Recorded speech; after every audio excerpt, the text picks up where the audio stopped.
আজ আমি আপনাদের কাছে একটা মজাদার স্ন্যাক্স রেসিপি নিয়ে চলে এসেছি।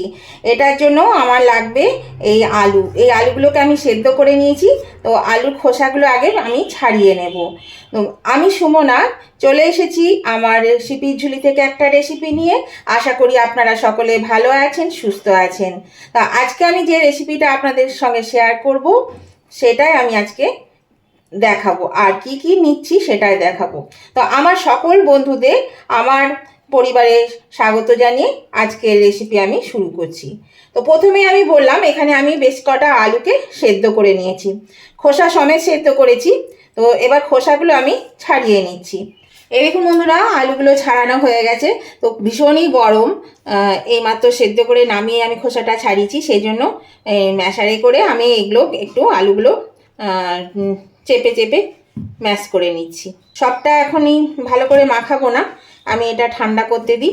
আর ঠান্ডা করতে দিয়ে আমি যা দেখাচ্ছি সেটা দেখতে থাকুন। বাকি উপকরণগুলো আমি কি নিয়েছি তো এটা আমি সরিয়ে দিলাম। আমি যে নাস্তাটা বানাতে চলেছি তার জন্য এখানে লাগছে সুজি। তো এই বাটিটার আমি এক বাটি সুজি নিয়ে নিয়েছি। আর এই সুজির সঙ্গে আমি দিয়ে দেব এখানে এই টেবিল স্পুনের আমি এখানে 5 টেবিল স্পুন ময়দা নিয়েছি। মানে ওই সুজির 4 ভাগের 1 ভাগ ময়দা নিতে হবে। আর এর সঙ্গে দিয়ে দিচ্ছি স্বাদ অনুযায়ী নুন, আর দিয়ে দিচ্ছি একটু স্বাদ অনুযায়ী চিনি। চিনিটা অপশনাল, চিনিটা আপনারা চাইলে দেবেন, নালে দেবেন না।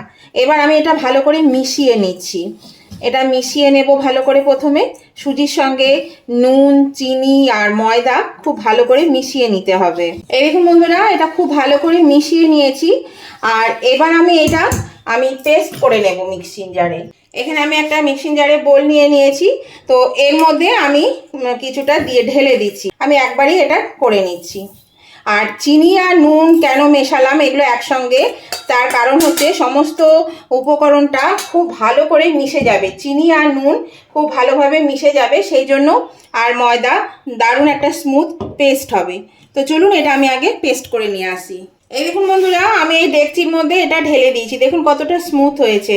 এবার আমি ঈষদুষ্ণ গরম জল দিয়ে দেবো। এর মধ্যে জল দিয়ে এটাকে আমি খুব ভালো করে গুলে নেব, যেন কোনো দানা না থাকে, সেই মতন করে গুলে নিতে হবে। এভাবে আমি এটাকে আগে গুলে নিচ্ছি। আর এই রেসিপিটা বানাবো, এটা খেতে বন্ধুরা এতটাই টেস্টি হয় আর এতটাই ভালো হয় যে কি বলবো। আর ঘরে থাকা উপকরণ দিয়েই কিন্তু এটা হয়ে যায়, বিশেষ কিচ্ছু উপকরণ লাগে না, দামি উপকরণও কিছু লাগে না। সমস্ত কিছু এই ঘরেই থাকে। আমাদের বাড়িতে সুজি, ময়দা, আলু সবই থাকে, সেই দিয়েই করব। আর এটা বাচ্চাদের ভীষণই পছন্দের। এটা দেখতেও যতটা সুন্দর, খেতেও ততটা সুন্দর। আর এটা খেলে পেটটাও ভরে যায়। আর একবার খেলে বাচ্চারা বারবার আপনাকে বানাতে বলবে যে বানিয়ে দাও। আর এটা আপনি লাঞ্চ বক্সেও দিতে পারেন, বাচ্চাদের টিফিন বক্সে দিতে পারেন, আবার সকাল বিকালে নাস্তাতেও খেতে পারেন। খুবই একটা হেলদি এবং খুবই সুন্দর এটা খেতে হয়। তো এটা খুব কম তেলের মধ্যেই কিন্তু রান্নাটা হয়ে যাবে। এইরকম বন্ধুরা, এটা আমার গোলানো হয়ে গেছে। আমি এখন এইরকম ব্যাটারটা রেখেছি, ঘনত্বটা এরকম হয়েছে। এখানে যেহেতু সুজি ময়দা আছে, এটা তো একটু তো ঘন হয়ে যাবে। এটা এখন আমি রেস্টে রেখে দিচ্ছি। ততক্ষণ আমি বাকি জিনিসগুলো আমি রেডি করে নিচ্ছি, আমার যা লাগবে সেগুলো রেডি করে নিচ্ছি। তো ততক্ষণে এটা একটু ঘন হয়ে যাবে, তখন আবার আমি এটাকে ঠিক করে নিতে পারবো। এই যে বন্ধুরা, আলুটা ঠান্ডা হয়ে গেছে। এই আলুর মধ্যে এখানে আমি একটা পেঁয়াজকে কুচি করে নিয়েছি, মিডিয়াম সাইজের। এই পেঁয়াজ কুচিটা আমি দিয়ে দিলাম। আর দিয়ে দিচ্ছি এখানে একটু স্বাদ অনুযায়ী লবণ। লবণটা বুঝে দিতে হবে, কারণ লবণ কিন্তু আমার ওই ব্যাটারের মধ্যেও দেওয়া আছে। আর দিয়ে দিচ্ছি গোলমরিচ গুঁড়ো, আর দিয়ে দিচ্ছি এই 1 চামচ জিরে গুঁড়ো। ব্যাস, এটা দিয়ে আমি এই পুরটা রেডি করব। আমি এই কটা উপকরণ দিয়ে এই আলুর একটা পুর বানিয়ে নিচ্ছি। এটাকে ভালো করে একটু মেখে নেব। আর আলুগুলো কিন্তু একটু দানা দানা থাকবে, তাহলে মুখে পড়বে, খেতে কিন্তু ভালো লাগবে। একদম আমরা যেমন আলু ভাতে মাখি সেরকম না করলেও কিন্তু হবে। তো এটা চলুন আমি আগে মেখে নিই। এর মধ্যে দিয়ে দিচ্ছি একটু ধনে পাতা কুচি। এই ধনে পাতাটা দিলে কিন্তু এর টেস্টটা আরও সুন্দর হয়ে যাবে, সেই জন্য একটু ধনে পাতা দিয়ে এবার আমি এটা মাখিয়ে নিচ্ছি। দেখুন, এটাকে ধনে পাতা দিয়ে মাখিয়ে নিই, তাহলে কিন্তু আমার এই পুরটা একদম রেডি হয়ে যাবে। আর আরও একটা জিনিস লাগবে, একটা ব্যাটার বানাতে হবে, সেটাও আমি দেখিয়ে দিচ্ছি। দেখুন পুরটা কিন্তু আমার রেডি হয়ে গেল। এবার বন্ধুরা এখানে আমি দুটো ডিম নিয়েছি, এই ডিম দুটো আমি ফেটিয়ে নেব। দেখুন দুটো ডিম নিয়েছি, ডিম দুটো ফাটিয়ে নিই আগে। এর মধ্যে দিয়ে দিচ্ছি সামান্য নুন, নুন কিন্তু আমার সব কিছুতেই দেওয়া আছে। আর দিয়ে দিচ্ছি লঙ্কা, কাঁচা লঙ্কা কুচি করে দিয়ে দিলাম, লাল আর সবুজ লঙ্কা কুচি করে একটু দিয়ে দিলাম এর মধ্যে। ডিমটাকে আমি ভালো করে ফেটিয়ে নেব। প্রয়োজন হলে আরও একটা ডিম দিতে পারেন, কেননা আপনারা আপনাদের প্রয়োজন মতন সুজি ব্যাটারটা তৈরি করবেন, সেই প্রয়োজন মতনই কিন্তু ডিমটাও লাগবে। তো দেখুন এটা আমার হয়ে গেছে গোটানো। এই দেখুন বন্ধুরা, এবার এই ব্যাটারটা দেখায়। এই ব্যাটারটা কিন্তু খুব যে ঘন হয়েছে তা হয়নি, কিন্তু একটু ঘন হয়েছে। আমি সামান্য একটু এর মধ্যে জল দিয়ে দিচ্ছি, বেশি জল দেবো না, তাহলে কিন্তু খুব বেশি পাতলা হয়ে যাবে, পাতলা হলে কিন্তু এটা ভালো হবে না। এই দেখুন এটাকে খুব ভালো করে কিন্তু ঘুটিয়ে নিতে হবে। তো চলুন এটা আমি ভালো করে এবার ঘুটিয়ে নিই। আর এবার আমার এটা হয়ে গেছে, এবার আমি চলে যাব সরাসরি রান্নায়। তাহলে চলুন এবার দেখে নেওয়া যাক আমি কি বানাচ্ছি। এরকম বন্ধুরা গ্যাসের চুলায় একটা প্যান বসিয়ে দিয়েছি। এবার এই প্যানের মধ্যে আমি এখানে 2 হাতা ব্যাটার দিয়ে দিচ্ছি। ব্যাটারটা দিয়ে আমি এটাকে ঘুরিয়ে ঘুরিয়ে এটাকে ঠিক করে নেব। দেখুন এবার উপরের দিকটা যখন একটু কালার চলে আসবে তখন আমি করবো, এটা সেদ্ধ হোক। এই দেখুন বন্ধুরা এটা কালার চলে এসছে, চেঞ্জ হয়ে গেছে। এবার আমি যে ডিমের ব্যাটারটা করলাম, এই ডিমের ব্যাটারটা দিয়ে এখানে আমি একটু দিয়ে দিচ্ছি, দিয়ে ছড়িয়ে দিচ্ছি। এই চামচের 1 চামচ দিলাম, 1 চামচও লাগলো না, খুবই কম। তো এটা দিয়ে আমি এটাকে পুরোটা মাখিয়ে দিলাম। এবার আমি এটা উল্টে দেব, এই যে উল্টে দিলাম। এবার আমি এখানে এই যে আলুর পুরটা বানিয়েছি, এই আলুর পুরটা আমি এখানে দিয়ে দিচ্ছি। দেখুন আলুর পুরটা আমি দিয়ে দিলাম এর মধ্যে। এবার আমি এটাকে উল্টে দেব। আমরা যেমনভাবে পাটিসাপটা করি বা ডিমের অমলেট করি, ঠিক সেইভাবে এটা করতে হবে। দেখুন কত সুন্দর হয়েছে। আর এটা খেলে কিন্তু একটা খেলেই পেটটা ভরে যাবে, এটা দারুণ হয় খেতে। এই দেখুন, আর এই একটু চেপে চেপে দিতে হবে, আর এই ধারগুলো একটু করে চেপে দেবেন, তাহলে পুরটা আর বেরোবে না। এই দেখুন এটা কিন্তু বাচ্চারা ভীষণ পছন্দের। বাচ্চাদের জন্য করলে পরে অবশ্যই কিন্তু ঝালটা বুঝে দেবেন, বা দেবেন না লঙ্কা দেবেন না, শুধু একটু গোলমরিচ গুঁড়ো দিলেই কিন্তু হয়ে যাবে। একটু ঝাল মানে না দিলে ভালো লাগে না, সেই জন্য একটু দিতে হয়। তো আর যদি না খেতে পারে তাহলে একদমই দেওয়ার দরকার নেই। দেখুন এটা আমার হয়ে গেল। আমি এটা একটা ডিশে তুলে নিচ্ছি।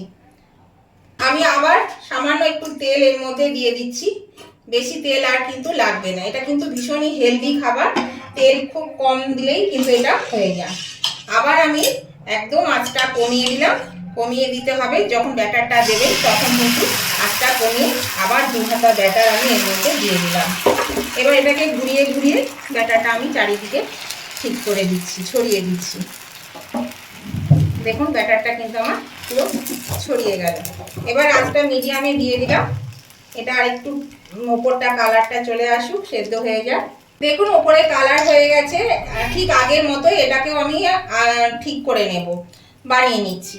এই দেখুন নতুন বন্ধু যারা আমার চ্যানেলে প্রথম এসেছেন, প্রথম ভিজিট করছে, তাদের কাছে আমার অনুরোধ, চ্যানেলটা এখনো সাবস্ক্রাইব করে না থাকলে অবশ্যই কিন্তু আমার চ্যানেলটা সাবস্ক্রাইব করে আমার পাশে থাকবেন, আর পাশে থাকা বেলটা অবশ্যই ক্লিক করে দেবেন। তাহলে আমি যখনই আমার নতুন নতুন ভিডিও আপলোড করব, সাথে সাথে নোটিফিকেশন আপনাদের মোবাইলে পৌঁছে যাবে, আর সবার আগে আপনারা আমার ভিডিও দেখতে পাবেন। আর আমার উভয় বন্ধুদেরকে বলছি, আজকের এই স্ন্যাক্স রেসিপিটা যদি আপনাদের পছন্দ হয়ে থাকে, ভালো লেগে থাকে, তাহলে অবশ্যই কিন্তু দেখতে দেখতে এখনো যদি লাইক দিতে ভুলে গিয়ে থাকেন, তাহলে লাইক বাটনটা অবশ্যই প্রেস করে দেবেন। আপনাদের একটা লাইক আমাকে এগিয়ে নিয়ে যেতে অনেকটা সাহায্য করে। আর যদি ভালো লেগে থাকে, খুব ভালো লেগে থাকে, তাহলে অবশ্যই কিন্তু আপনাদের বন্ধু বান্ধব আত্মীয় স্বজন সকলেই যাতে পেয়ে যায়, তার জন্য কি করবেন, প্রচুর পরিমাণে একটু শেয়ার করে দেবেন, তাহলে সবার কাছে এটা পৌঁছে যাবে। আর কেমন লাগলো আজকের এই স্ন্যাক্স রেসিপি আপনাদের, সেটা জানাতে কমেন্ট করতে একদম ভুলবেন না। অবশ্যই কমেন্ট করে জানিয়ে দেবেন কেমন লেগেছে। আপনাদের একটা কমেন্ট আমাকে পরবর্তী রেসিপি বানাতে অনেকটা উৎসাহিত করে, আর আপনাদের মিষ্টি মিষ্টি কমেন্টগুলো পড়তেও কিন্তু ভীষণ ভালো লাগে। তো দেখুন এটাও কিন্তু আমার হয়ে গেল। আর কত সুন্দর হয়েছে দেখুন, ডিমও কিন্তু বেশি লাগে না, ডিম লাগে কিন্তু ডিম কিন্তু বেশি লাগে না, অল্প ডিম দিলেই হয়ে যায়। তো দেখুন এটাও কিন্তু আমার হয়ে গেছে, এটাও আমি এবার নামিয়ে নেব। আর এইভাবে একটু কিন্তু চেপে চেপে দেবেন, তাহলে পরে কিন্তু এই মুখটা একটু বন্ধ হবে, তাহলে পুরটা বেরোবে না আর পুরটা ছড়িয়ে যাবে পুরো ইয়ের মধ্যে। এটা দেখতে অনেকটা সেই পাটিসাপটার মতন হয়েছে না বলুন, আর খেতেও কিন্তু দারুণ মজাদার, দেখতেও যেমন সুন্দর খেতেও মজাদার। তো এটা তো আমি তুলে নিচ্ছি, আর প্রত্যেকটি স্ন্যাক্স আমি এভাবে বানিয়ে নিচ্ছি। এই দেখুন বন্ধুরা, আমার সমস্ত নাস্তা কিন্তু রেডি হয়ে গেছে। দেখুন কতটা সফট হয়েছে, দেখুন মানে আমি ভাঙছি না, কিন্তু এত সফট হয়েছে আর খেতেও এত সুন্দর হয়। আর আমার অনেক হয়েছে জানেন, অনেকগুলোই হয়েছে, ওই এক বাটি সুজিতে অনেক হয়েছে। দেখুন কত সুন্দর হয়েছে, আর দেখতেও কত ভালো লাগছে, দেখতে যতটা ভালো লাগছে খেতেও কিন্তু ততটাই সুস্বাদু হয়, দুর্দান্ত হয় খেতে। তো আর এই রকম করে যদি একটু বানিয়ে দেন বাচ্চাদের, বাচ্চারা তো মানে কি বলবো, একদম চেটে পুটে খেয়ে নেবে। যারা খেতে চায় না তারা মানে একদম পরিষ্কার করে খেয়ে নেবে, আর তাদের টিফিন বক্সে দিয়ে দেবেন, মানে কাড়াকাড়ি লেগে যাবে বন্ধুদের মধ্যে যে আমাকে দে আমাকে দে বলে। এরকমভাবে কিন্তু আপনারা মানে লাঞ্চ বক্সে বা টিফিন বক্সে বাচ্চাদের সব অফিসের লাঞ্চ বক্সে দিতে পারেন। খেতে খুবই সুস্বাদু হয়, খেতে ভীষণই ভালো লাগে।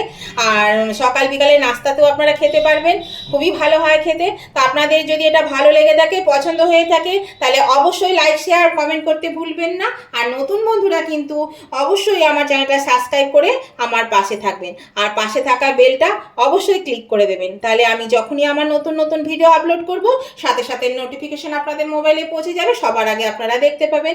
তো আজকের মতো ভিডিওটা আমি এখানেই শেষ করছি।